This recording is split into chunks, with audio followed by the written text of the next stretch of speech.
Civil अपीली अधिकारिता 1968 की संख्या 2483 वाली सिविल अपील पैरा 1966 के संख्या 92 वाले मामले में श्रम न्यायालय मेरठ के तारीख 24 जुलाई 1968 वाले अधिनिर्णय के विरुद्ध विशेष इजाज़त लेकर की गई अपील पाई पैरा अपीलार्थी की ओर से सर्वश्री SV गुप्ते DN मुखर्जी और ML कार पैरा प्रत्यार्थी की ओर से सर्वश्री S मोहन कुमार मंगलम MK राममूर्ति विनीत कुमार श्रीमती श्यामला पप्पू और श्री J राममूर्ति पैरा न्यायालय का निर्णय न्यायाधिपति शैलत ने दिया पाई पैरा न्यायाधिपति शैलत पैरा विशेष इजाज़त लेकर की गई इस अपील में 2 प्रश्न हैं। प्रथम, क्या औद्योगिक नियोजन स्थायी आदेश अधिनियम 1946 का 20 के अधीन उनके प्रमाणित किए जाने से पूर्व नियुक्त किए गए कर्मचारियों को स्थायी आदेश शासित करते हैं तथा दूसरा, क्या अपीलार्थी कंपनी को परिवीक्षाधीन नियुक्त किसी कर्मकार की सेवा का परिवीक्षा की कालावधि के अवसान से पूर्व पर्यवसान करने का हक अवचार के आधार पर के सिवाय था। प्रश्नवाचक पैरा प्रथम प्रश्न 3 कर्मकारों अल्लादीन राम प्रसाद एवं नूरुल जमन से संबंध रखता है पाई ये कर्मचारी कंपनी के स्थायी आदेशों के प्रमाणित किए जाने एवं 1951 में उनके प्रवर्तन में आने के बहुत पूर्व क्रमशः 1929, 1935 और 1937 में नियोजित किए गए थे, जिन्हें उक्त स्थायी आदेशों के आदेश 32 के अधीन सेवा से निवृत्त कर दिया गया था पाई 1951 से पूर्व अधिवर्षीता आयु को विहित करने वाले नियम या सेवा की शर्तें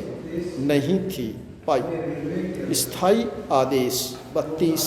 द्वारा प्रथम बार अधिवर्षीता आयु 55 वर्ष अधिकथित की गई है पाई स्थायी आदेश 32 का अवलंब लेते हुए कंपनी ने तीनों कर्मकारों को तारीख 19 दिसंबर 1964, 2 नवंबर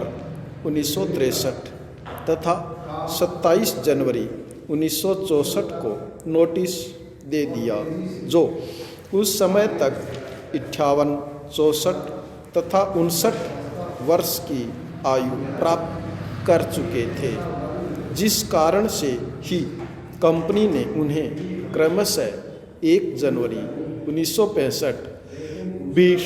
दिसंबर 1963 तथा 1 मार्च 1964 से सेवा से निवृत्त कर दिया पाई श्रम न्यायालय, जिसे अनिवार्य सेवानिवृत्ति से उद्भूत विवाद निर्दिष्ट किया गया था, ने यह अभिनिर्धारित किया कि चूंकि कंपनी के स्थायी आदेश इन कर्मकारों के नियोजित किए जाने के बहुत पश्चात प्रमाणित किए गए थे और चूंकि उनके नियोजन की शर्तें सेवानिवृत्ति की कोई आयु उपबंध नहीं करती, पाई। अतः कंपनी स्थायी आदेश 32 को उन पर लागू नहीं कर सकती थी पाई। अतएव अधिवर्षीता के आदेश विधि के अनुकूल नहीं थे और उनके पुनः पदस्थ किए जाने तथा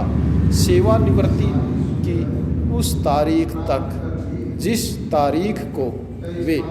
पुनः पदस्थ किए जाएं, उनकी मजदूरी के संदाय का निर्देश दिया पाई। पैरा। इस तरह इस अपील में प्रश्न यह है कि क्या कंपनी इन कर्मकारों को जिन्होंने तदधीन उपबंधित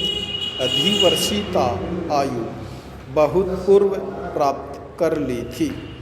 स्थायी आदेश 32 को लागू करके सेवा से निवृत्त कर सकती थी। प्रश्नवाचक। कंपनी की ओर से काउंसिल ने यह तर्क दिया कि जब एक बार स्थायी आदेश प्रमाणित कर दिए जाते हैं और प्रवर्तन में आ जाते हैं, तब वे अधिनियम के अधीन यथा उपबंधित रूप में उपांतरों के अध्ययधीन रहते हुए सभी कर्मकारों पर इस बात को विचार में लिए बिना कि वे उनके आदेशों के प्रवर्तन में आने के पूर्व या पश्चात नियोजित किए गए थे, आबद्ध कर होते हैं पाई। अतः श्रम न्यायालय ने प्रतिकूल अभिनिर्धारित करने और उनके पुनः पदस्थ किए जाने के आदेश देने में गलती की है पाई। दूसरी ओर श्री कुमार मंगलम ने यह तर्क दिया कि कंपनी के स्थायी आदेश 32 को भूतलक्ष्मी रूप से लागू करने वाली कार्यवाही वैध कार्यवाही नहीं थी पाई। पैरा।